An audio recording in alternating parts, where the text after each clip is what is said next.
வணக்கம். லதா காமாட்சி, நெல்லை போஜன். இப்போ என்ன ரெசிபி பண்ண போகிறேன்னா அன்ன பாயசம். நான் அன்ன பாயசம் எப்படி பண்ணுறேங்கிறத உங்கள்கிட்ட ஷேர் பண்ணுறேன். இந்த கப்பில் 2 டீஸ்பூன் பச்சரிசி எடுத்து நல்லா கழுவி ஒரு அரை மணி நேரம் ஊற வச்சுருக்கிறேன். 1 லிட்டர் பால் இந்த பாத்திரத்தில் காய்ச்சிருக்கிறேன்.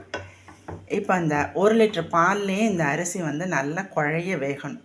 வெந்ததுக்கப்புறம் அதோட என்ன சேர்க்குறேங்கிறத 1 லிட்டர் பாலில் 2 ஸ்பூன் பச்சரிசி நல்லா குழஞ்சி வந்துருச்சு.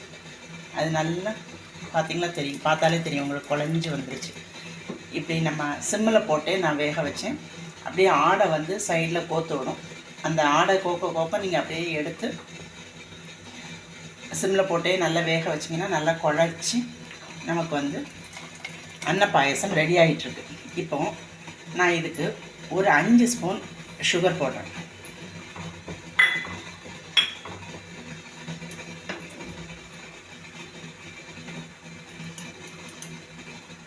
கொஞ்சோண்டு ஏலக்காய் பொடி,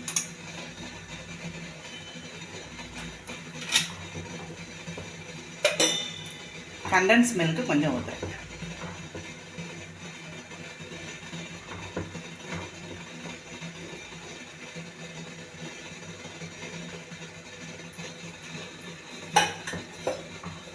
ஏன்னா பால்லே இனிப்பு இருக்கும், சுகர் கண்டன்ஸ் மில்க் எல்லாம் சேர்ந்தால் இந்த இனிப்பு சரியாக இருக்கும்.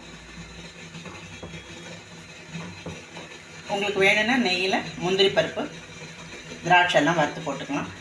எனக்கு பிடிக்காது. இந்த அன்ன பாயசத்துக்கு இந்த டேஸ்ட் நல்லாயிருக்கும். இந்த ரெசிபி பிடிச்சிருந்ததுன்னா நீங்களும் இதே மாதிரி செஞ்சு சாப்பிட்டு டேஸ்ட் பண்ணுங்கள்.